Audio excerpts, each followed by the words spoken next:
mpango ushirikiano wa digital Tanzania kupitia shirika la Tech Media Convergence kwa ufadhili wa ubalozi wa Marekani Tanzania kwa ushirikiano wa idara ya ofisi ya masuala ya Afrika nchini Marekani. Kipindi hiki cha Hali Halisi ni mpango wa kidijitali na imelenga kuwajengea uelewa wananchi, kukuza ufuatiliaji wa taarifa za vyombo vya habari, kupata kuelewa juu ya matumizi sahihi ya mitandao ya kijamii na kugundua fursa na hatari zilizopo katika maendeleo haya makubwa ya kidijitali, kwa pamoja kujenga na kuleta hamasa kwa wananchi katika kuleta mabadiliko chanya kupitia uelewa wa taarifa mbalimbali za vyombo vya habari, hasa katika maeneo ya vijijini na mijini. Kipindi hiki ni kila siku ya Jumamosi kuanzia saa 6:30 mchana mpaka saa 7 kamili mchana. Hapa Triple AFM 88.5, radio inasikilizwa zaidi. Of course, ni radio ambayo inasikilizwa zaidi na zaidi. Ukija ukisema uje kwenye jiji la Arusha, ukitaka kusema usikilize radio basi ni 88.5 Triple AFM, kwa sababu hapa ndiko ambapo utapata kila kitu ambacho unachokihitaji. Yes, kabisa. Good afternoon. I'm fine. Manake nusu saa nyuma iliyopita nilikuwa good morning. Yeah. This time ni good afternoon. Yeah, mambo ya mchana ameshaingia. Tayari kumeshafika mchana jamani. Tayari ni saa 6:30. Yes, tunaenda saa 6:37. Tunaenda wote mpaka inapofika mida ya saa 7 hivi. Yeah, basi yes. Leo ni tarehe 9 ya mwezi wa 5 mwaka 2026. Na leo ni siku ya Jumamosi. Na naamini kwamba kwako Jumamosi imekuwa nzuri. Kabisa, namshukuru Mungu sana, Mungu ni mwaminifu. Jumamosi imekwenda vizuri, japokuwa ni hali ya hewa kidogo imenichanganya. Na sauti kama kuna mafua na vikohozi vya hapa na pale, lakini kila kitu kinakwenda vizuri kama jinsi ambavyo kimepangwa. Hicho ndio kitu cha muhimu. Kishakuwa mzima basi au mengine yanafuata. Unaona? Alafu hii ni kwa sababu wiki hizi 2 sijafanya mazoezi. Ilibidi niwe na mtindo wa kimbia. Kumbe na ni mtama zoezi. Mimi sana napenda kukimbia, napenda kutembea. Zoezi langu kubwa ni kukimbia na kutembea, ambayo inanisaidia mimi kuweza kufika mahali kuzuri zaidi. So nafikiri hii hali sijaelewa. Inabidi wiki hapa kuanzia kesho nianze asubuhi tena mazoezi. Vizuri kabisa. Vipi lakini weekend yako imekwendaje? Kwa upande wangu namshukuru Mungu, pia kila kitu kiko sawa. Mambo yote yanaenda sawa. Na namshukuru pia Mungu, nina afya njema, niko salama. Nice, naona. Kama kawaida yako unang'aa mwenyewe. Bwana, Jumamosi nyingine tena tunakutana. Na leo hii kwenye Hali Halisi tunazungumzia kuhusiana na misingi ya usalama mtandaoni. Tunajua kadri jinsi ambavyo watu wengi wanavyotegemea simu janja maarufu kama simu smartphone. Tunaweza kuzungumza hivyo. Wanatumia kompyuta na internet kwa ajili ya kurahisisha kazi zao za kila siku za kimaendeleo ya uchumi wa kidijitali. Sasa hivi kumekuwa na tabia pia za udukuzi, utapeli, virus. Watu wengi ni wahanga na kwenye uhalifu kwenye mtandao ya kijamii. Ndio maana sasa hivi hata watu ambao wanapita wanasajili line na kadhalika, usiruhusu kumwambia mtu naomba neno lako la siri, akasema naomba neno lako la siri, nywira ama password, alafu ukampatia, utapigwa na kitu kizito. Watoto wengine wanasema hivyo. Utapigwa na kitu kizito. Alafu sasa mnako kusaidia. Umeona Lakini pia tunaangalia ni namna gani ambavyo tunazidi kuelimishana kuhusiana na misingi ya usalama mtandaoni. Na hiyo pia ndo imekuwa ishi kubwa sana kwetu. Tukihakikisha kwamba watoto wanapata elimu kuhusiana na issue ya usalama mtandaoni. Ndio. Wengi tumekuwa tukitumia link. Mtu anakutumia kwenye WhatsApp. Bonyeza linki hii, kuna promotion ambayo inaendelea sasa hivi. Unaweza ukajishindia 500,000, 700,000, milioni. Au unaweza ukazungusha kitu fulani ukajikuta ukashinda labda bajaji, gari na kadhalika. Kuna namna hiyo. Lakini unapopindi ambapo na wanaweka logo kabisa ya makampuni fulani makubwa, ama ambao ni big brand huko duniani, unaweza kubonyeza ile link kwa makosa afu ukajikuta akaunti zako zote zimedukuliwa kabisa. Na huo ni umekuwa ni utaratibu hata kwenye issue ya tuseme kwenye WhatsApp, hata message za kawaida wana tabia kutuma link kwenye message. Ukibonyeza tu mambo yanaharibika, na hiyo imekuwa ni changamoto kwa watu wengi sana.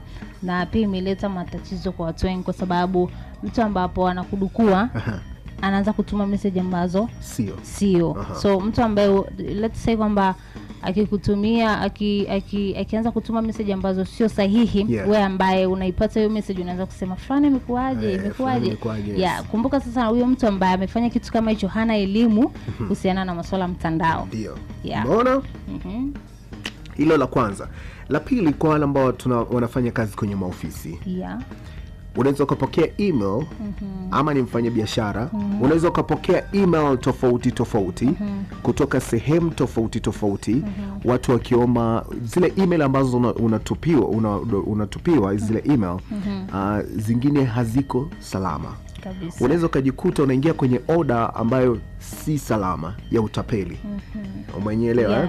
Unaweza kubonyeza email ambayo ikakupelekea kudukua document zako nyingi zaidi za kibiashara kabisa. Kwa wale ambao wanatumia email, mara nyingi sana Either kuna jambo fulani linaendelea na jambo fulani linaendelea, lazima itakuwa kwa namna hiyo.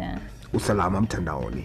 Na hiyo imekuwa pia kwa yani, unajua kuna ile hali ya kusema napata elimu, lakini pia namna ya kutumia elimu. Unaweza kupata elimu afu sijui matumizi sahihi ya kutumia ni nini. Let's say kama watu wanaofanya kazi maofisini, biashara, au mtu anatumia email, so ameshazoea kwamba ni kawaida mimi kutumia nini email. So chochote atakachokutumia kupitia ameletewa email nyingine, basi anachukua tu bila kujua kwamba inakuaje. So, kwenye kila issue ya kutumia mtandao unapaswa kuwa makini, kwa sababu watu wengi ndio hapo ambapo wanalia sana, wanatapeliwa sana, yani wanafanywa vitu ambavyo sio sahihi kwa sababu tu ya kukosa elimu. Lakini kuna wale pia ambao wanapata elimu lakini wanashindwa kuwa makini kwa matumizi sahihi ya elimu ambayo wameweza kuipata. Haya, kuna wengine wanaamini marafiki kwa kuwapatia password za kwenye WhatsApp yao. Na ni changamoto sana. Wewe password yangu kwenye simu hiyo. Anaweza kaingia kule akakutana labda na picha ambazo kama mwanadamu umejisahau. Umeshawahi kupiga picha zako huko na wewe na mpenzi wako za faragha na kadhalika, umempa mtu nywira yako ama umempa mtu password. And then akachukua zile picha akajitumia kwenye WhatsApp namba yake. Ukajikuta broadcasting everywhere kwenye social media. Sana. Simu imeibiwa. Password labda hukuweka kwenye simu. Tatizo ile. Unajua kuna watu wengine hawaweki password kwenye simu. Yaani kisha simu yake tu. Anakuambia mwingine unamwambia moja ika password sana ficha nini? No, so simple like that. Yaani haiwezi kuwa simple like that. Kwa kwamba sasa simu ya nini? Wewe kama una chochote hauna chochote. Yaani unasema kwamba sina cha kuficha, sina kitu cha muhimu. Sasa wewe simu ya nini? Unatumia na kufanya nini? Unaona sasa. Haya, umepiga picha mbaya ama umechukua video mbaya, and then hujaweka simu yako password. Ndio unakutaga wale watoto wakiona connection imetoka, umesikia? Wewe umekaa huko una ile wala lile. Mambo yanaanza kuharibika. Unaanza kujuta. Unaanza yani kwa ufupi kwamba usimwamini mtu, jamini, yani muamini Mungu, jamini na wewe basi. Kwa sababu huwezi jua moyo wa mtu ni kichaka. Na ile issue ya kusema si BFF wangu. Password simpi bwana BFF. Hata password ya nini bwana mimi? Naona tu kawaida. Lakini je, hizi vitu vimeleta athari kubwa sana kwenye jamii ambazo zinapelekea watu wengi kupata pia tatizo la afya ya akili. Tulizungumza wiki chache nyuma zilizopita. Ndio. Unakaaje kwenye usalama mtandaoni? Tuangalie hii misingi na namna ambavyo watu wamekuwa wakitumia mitandao kwa nia nzuri ama nia mbaya. Je, kuna wengine ambao tayari wamekushaathirika, anaweza katuambia pia. Sio mbaya. Lakini kikubwa zaidi tunaangalia kadri jinsi ambavyo watu wanategemea simu janja, kompyuta, internet katika shughuli zao za kila siku. Vitisho vya mtandaoni kama vile udukuzi, utapeli vimekuwa vikishamiri kwa kasi zaidi. Unaepukana navyo vipi? Je, vilishai kukukuta? Na namna gani au njia gani ambayo unatumia wewe kama wewe mtumiaji wa mtandao kuviepuka vitu kama hivyo? Kwa sababu kuna mwingine anadukuliwa alafu anafanyaje, anashindwa ni namna gani ambayo atakaweza kufanya, ni hatua gani ambayo anaweza kuchukua. Mtu mwingine anaona ngoja niachane nayo nifungue account nyingine mpya. So hiyo pia ina madhara kwa sababu akaunti ambayo inatumika ni ya kwako. Unaona? Mwingine umedukuliwa and then hujatoa taarifa polisi, hujatoa chochote kile. Mtu anachukua ile account yako anaanza kutukana viongozi. Kabisa. Anatukana watu. Wewe hujui au kitu kimeibiwa. Kabisa. Unakaje salama mtandaoni? Baadaye unakuja kushikwa, kumbe simu imechukuliwa na mtu mwingine tofauti. So mpaka waje wapate kujua ukweli. Inachukua muda. My friend, utakuwa katika hali mbaya sana. Serious. Utakuwa katika hali mbaya sana. Yaani mpaka uje ukweli ujulikane kwamba yani chanzo ilikuwa ni hichi. Tukumbushie Violet namba ya kuweza kutuma ujumbe wako mfupi wa maandishi SMS, watuambiaje? Of course, kwa upande wa SMS ni 0782685925. 0782685925. Na kwa upande wa kupiga simu ni 0743021021. Alright, tupigie simu tuambie, je, ulishawahi kudukuliwa akaunti yako ya mitandao ya kijamii? Ulishawahi kuibiwa simu and then ukakutana na picha mbaya ambazo pengine zilikuletea athari kwenye afya yako ya akili? Zikasambaa picha mbovu, ama ukasikia matusi, watu wakatumia simu yako kutukana kupitia akaunti yako ambazo wamedukua. Either ni page yako ya Instagram, Facebook, ama ni TikTok na social media zingine ambazo hatujazimention hapa. Ilikuwaje na ni hatua gani ambayo ulichukua wewe kama wewe? Wapo wengine ambao wanaiba simu. Si ndio? Kabisa. Mtu anaiba simu, anamuuzia mtu fulani. Matukio kama haya. Au simu inaibiwa Arusha, inaenda kuuzwa Dar es Salaam. Ama inaibiwa Arusha, inaenda kuuzwa Mwanza. Mtu kashafanya tukio kula ajabu, lakini akakamatwa mtu. Watu wengine wameenda majela sababu ya vitu kama hivyo.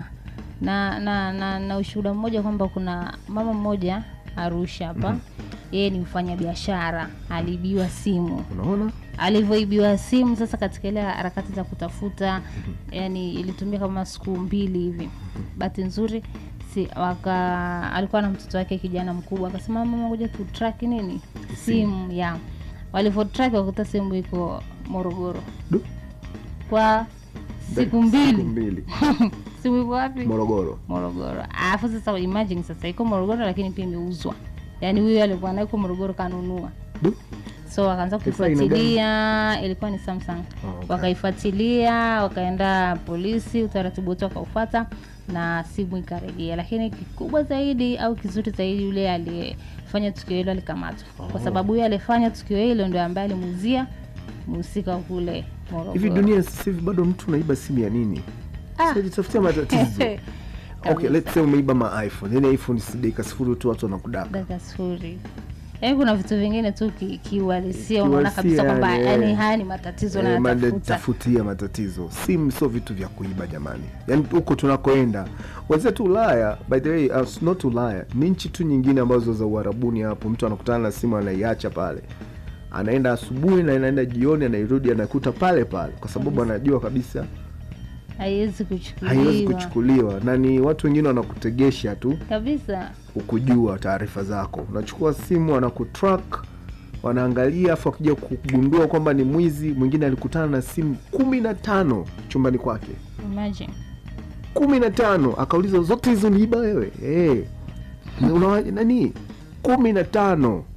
Ilibidi waanze kutafuta watu wengine ambao sijui ni watu wa usalama na kadhalika, ilibidi aanze kurejesha zile. Mtu kakutana chumbani, aliba iPhone by the way. Yaani alijiloga akaiba iPhone. Akatrakiwa. Wakamtrack. Wakangoja ngoma iko sehemu fulani, ni mshikaji mmoja kakutana na simu 15 kaiba kwa watu. Sasa zote hizo unajitafutia na sasa hivi teknolojia. Mambo ya kisasa sasa hivi. Kuna vitu vingine unasema kabisa hivi ni achane navyo. Kwa sababu ni matatizo ambayo unajitafutia mwenyewe. Haya, 0782685925. Tuambie wewe unabaki vipi usalama mtandaoni? Ulishai mtu akakuomba password and then akakufanyia vitu vya ajabu ambavyo labda pengine kwenye simu na ulimwamini? Au ulishai kudukuliwa? Ama ulishai password yako mtu akaiba, akatumia simu vibaya, tuelezee kwenda namba 0782685925. Lakini pia unaweza kutupigia simu. Nafikiri simu ziko sawa. Namba ya simu ni 0743021021. Ulipokutwa na tukio hilo ni kitu gani au ni hatua gani ambayo wewe kama wewe ulichukua? Twende mtaani? Haya. Kwa upande wangu nafikiri makosa makubwa ambao watu wanafanya mtandaoni, mfano ni watu kutoa taarifa za uongo. Kama mtu labda anadanganywa cheza labda michezo hii, unaweza kujishindia pesa, afu mwingine unakutana anacheza alafu anajikuta amepoteza pesa lakini hajapata kitu chochote. Unawezaje kulinda taarifa zako binafsi mtandaoni? Upande wangu mimi hapa hivi taarifa zangu nazilinda. Mfano kama mimi natumia account ya Facebook ambao account yangu nimeweka kwa private. So kila mtu anaweza kuona taarifa zangu, ni watu wachache ambao na share. Najipicha kwa ndevu na WhatsApp. Kwa upande wangu nawashauri watumie mitandao vizuri, kwa sababu mitandao inaweza kukusaidia kupata taarifa mbalimbali. Pia unaweza kujifunza mitandaoni, ndio kama hivyo mitandao inafaida nyingi. Haya, twende kwa wale wenye mahusiano. Ni sahihi kumpatia mwenzako nywira yako, password yako ya simu? Ama kwenye social media yako kumpatia mtu account yako password ni sahihi hata kama unampenda? No. Kwa upande wangu hapana. Unajua kuna zile mke mume ndani. Angalia password ya baba fulani anaijua. Lakini je, ni sahihi kumpatia mwenza wako nywira yako, password yako ya kwenye simu ama kwenye social media kwako? Ukizungumza kwenye upande wa mke na mume, wanasema kwamba ni mwili mmoja. Lakini ukija kwenye issue ya mahusiano, si boyfriend, si girlfriend, kwa upande wangu hapana, kwa sababu huwezi kumwamini mtu kiasi hicho. Haya, Omar kutoka Tanga, tumeona ujumbe wako mfupi wa maandishi, ndio kwanza amewasha redio na tufuatilia. Asante sana. Swali letu ni sahihi pia kumpatia mwenza wako password ya kwako? Kwa sababu unampenda. Kwa sababu unampenda. Unaona ni sahihi kwa upande wako kumpatia password kwenye kwenye simu tu, yani hata kwenye social media zote. Ana account yako ya WhatsApp, WhatsApp unaweza ukaweka na pin yako. Mwingine anampa pin mtu kabisa, anamheshimu, anampa ya WhatsApp, anampa ya Instagram password, kila mahali.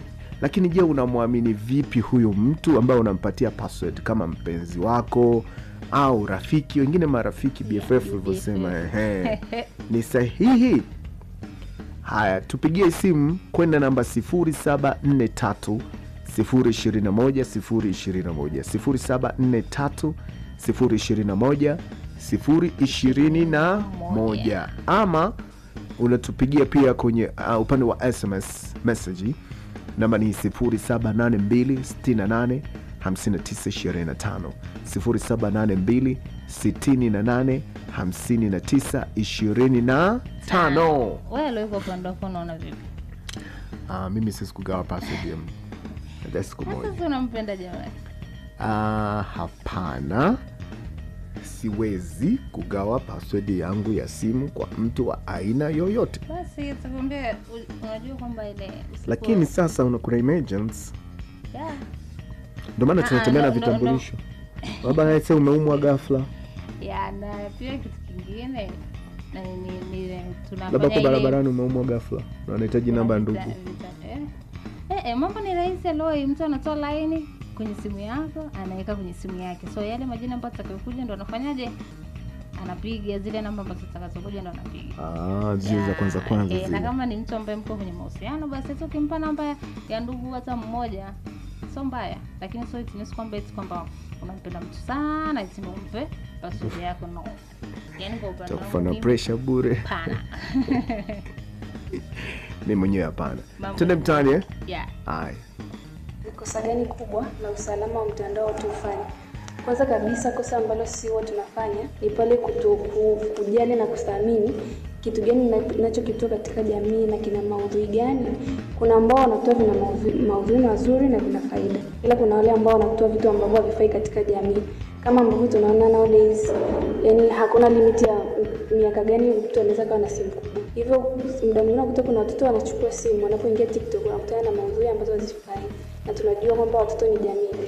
Kwa hiyo tunakuwa tunajenga jamii ambayo haina maadili. Na swali lingine nasema, je, umewahi kudukuliwa au kuna mtu umewahi kumwona kidukuliwa?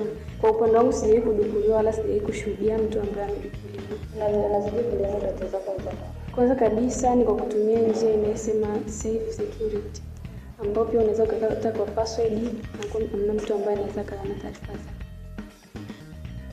Password ndo kitu cha muhimu sana kwa ajili ya usalama kwenye social media zako, kwa sababu ni kitu ambacho unakitumia kila siku. So pia unapaswa kuhakikisha kwamba unakiwekea password kwa ajili ya usalama zaidi. Ili pia unajua ukifanya kitu kwa usalama zaidi pia na wewe unakuwa na amani. Kabisa. Yeah. Haya, je, unisahihi kumpatia mtu password, nywira, mtu ambaye labda pengine unampenda ama uko naye kwenye mahusiano na kadhalika? BFF wako, wengine wanasema hivyo, lakini inaweza haya. Utatutumia ujumbe wako mfupi maandishi SMS kwenda namba 0782685925. Tumsikiza maoni ya kwanza. Haya, tuendelee na maoni Yeah. Haya.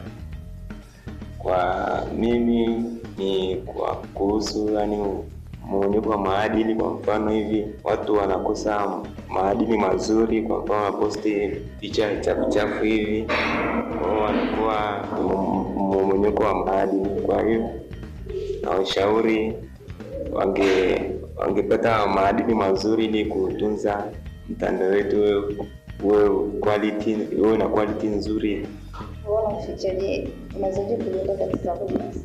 Kwa kutumia akaunti ambayo ni private kama TikTok, Facebook, Instagram na zinginezo.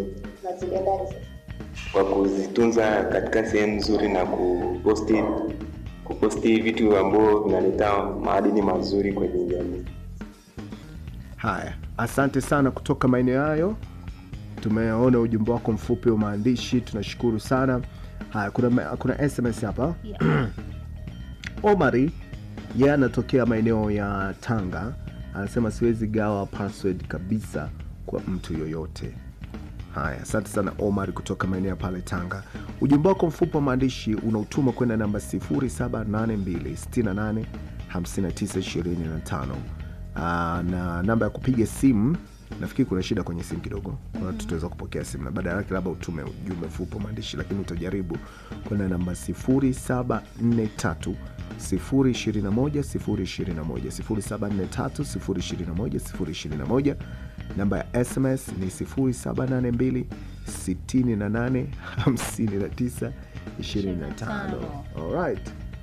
Haya, tunaendelea kusikiliza maoni. Haya, tuende kwenye maoni mengine. Kosa la kwanza la kubwa la kimtandao ambalo watu wanalifanya, wamekuwa wakitumia mtandao, wamekuwa wakitumia mtandao vile ambavyo si sahihi. Kwa mfano, na ni pointi ya kwanza ni muda. Mtandao umekuwa sana kupoteza muda wa watu, kwa maana wamekuwa wakiingia kwenye mtandao, kwa mfano kwenye TikTok au eneo lingine. Wamekuwa wakitumia muda mwingi sana kusahau yamkini vitu vya msingi, na hilo swali limesababisha vitu vingi kutokutumia kwa vijana, limesababisha vitu kuharibika, hata kwa wakubwa, hata kwenye ndoa zinaharibika, kwa sababu anashindwa kuzingatia ule muda halisi, na ule mtandao unakuwa unawaathiri kisaikolojia kwa kutumia na vile vishawishi vya mtandao. Pointi ya pili, mtandao umekuwa ukivujisha sana maadili, kwa sababu kuna watu wanatuma picha za utupu, kumekuwa kuna watu wanatuma vitu ambavyo havina maadili kwenye mtandao, ambavyo watu baadhi wanapoingia kwenye mtandao na wakutana na vile vitu vinawaathiri na kuwafundisha vitu ambavyo sio sahihi. Naweza kulinda data zangu kwa kuhifadhi data zangu kwenye programu sahihi. Kwa mfano Google au Facebook, unaweza kuhifadhi data zako pasipo kusambaa kwa watu. Tofauti na kuweka na kuposti vitu TikTok. Ina maana kila mtu anaweza kufungua na kuona, lakini unaweza kuzificha kwa kutunza kwenye mafaili sahihi ambayo yanaweza kuhifadhi hizo data. Kitu cha kuambia watumiaji mtandaoni, inabidi watumie mtandao sahihi. Wasiweze kufanya vitu visivyo sahihi, wasifanye vitu visivyo kwa ndani ya mtandao. Wazingatie, maana mtandao kwa una faida kubwa atakayotumia sahihi, kulinda usalama wa wao wenyewe na kulinda usalama wa watu wengine. Sawa sawa, asante sana kutoka maeneo hayo.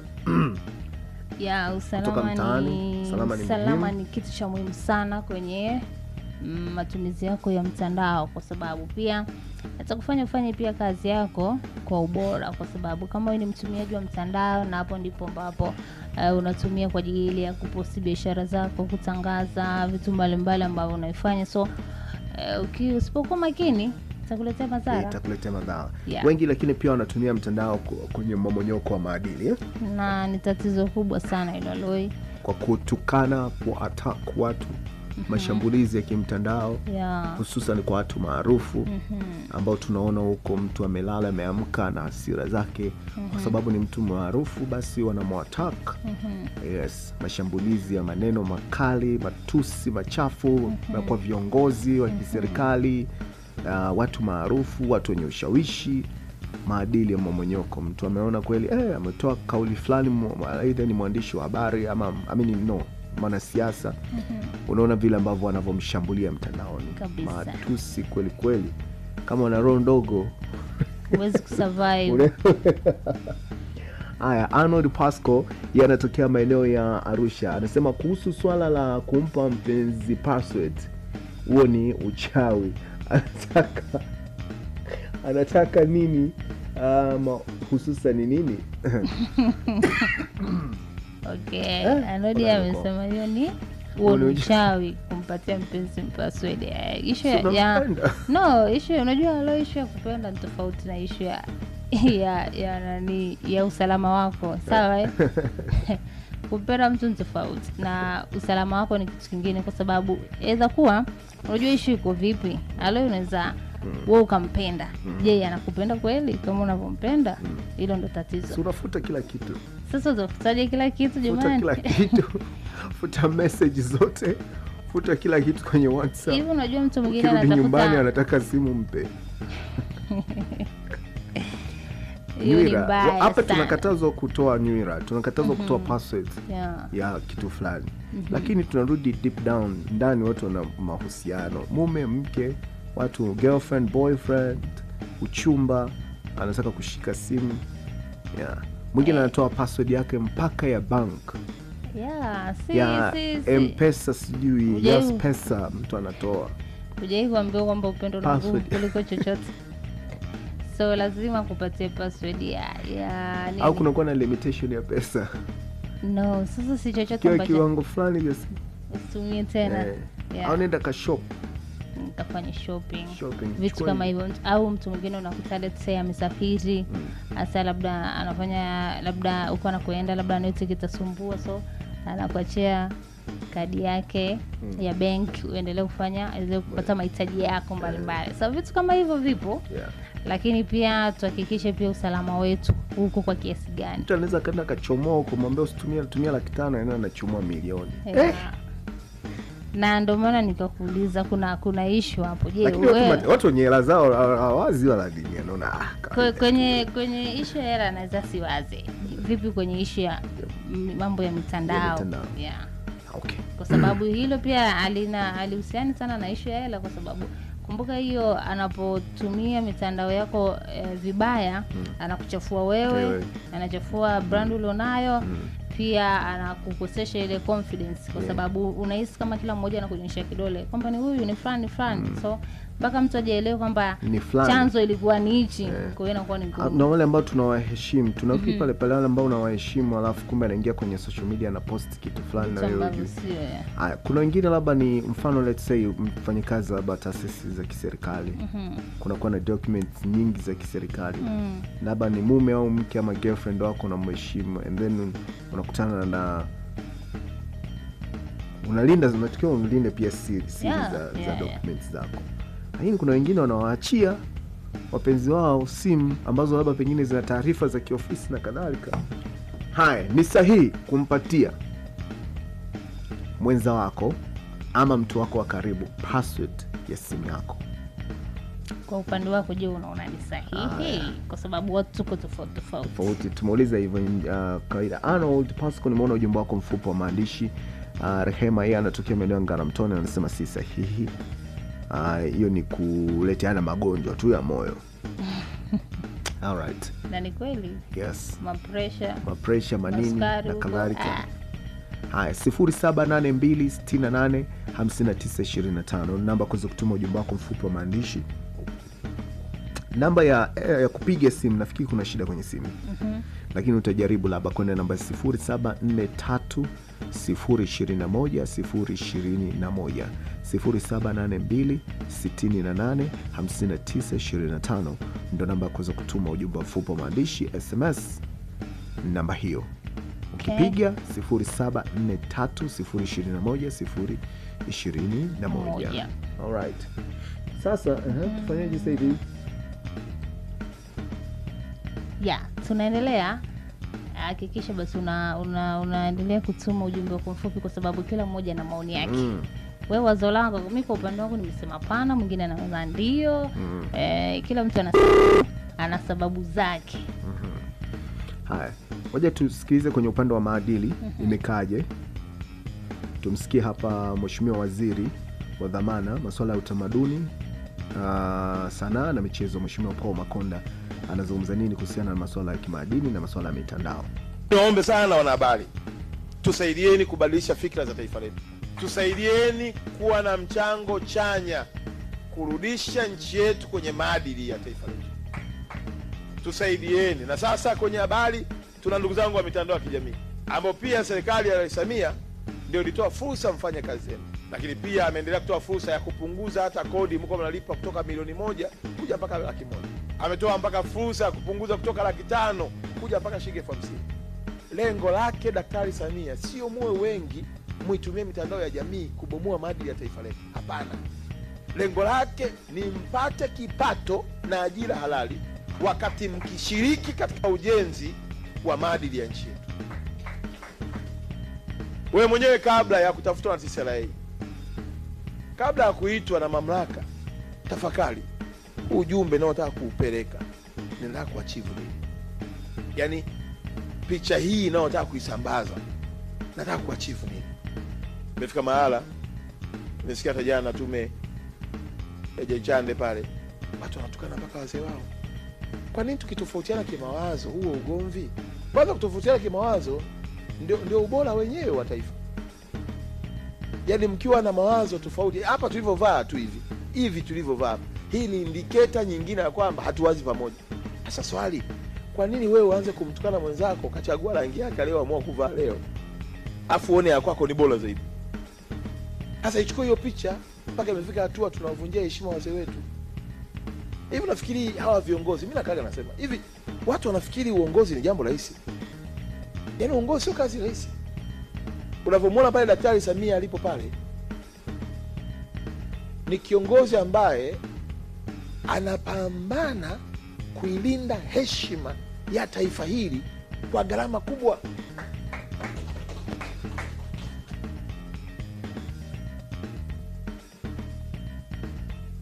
Amezungumzia swala la maadili hapa. Kwa sababu imekuwa ni tatizo kubwa hasa amelenga pia sasa kwa upande wa vijana kwa sababu vijana ndo asilimia kubwa ambayo wanatumia sana mitandao ya kijamii. Pia ndo sehemu pia mojawapo ya mmomonyoko wa maadili. So kama inafikia situation watu unaanza kutukana watu ambao wamekuzidi umri, pia hilo ni tatizo la mmomonyoko wa maadili. So pia lakini tusisahau kwamba au vijana pia wana wadogo zao, wana dada zao, watu ambao wako chini yao. So wanawafundisha nini? Kwa sababu kila ambacho anachokiona mtu mzima anafanya ndicho ambacho anakifanya. Na ndo tatizo sasa ambalo linakuja la mmomonyoko wa maadili. Exactly. Haya. Nafikiri muda wetu umekwishaisha muda wetu umeisha jamani, nusu saa ndo hiyo tayari imekwisha malizika. Tunafanyaje hapa sasa hivi? Violet, inabidi tuondoke.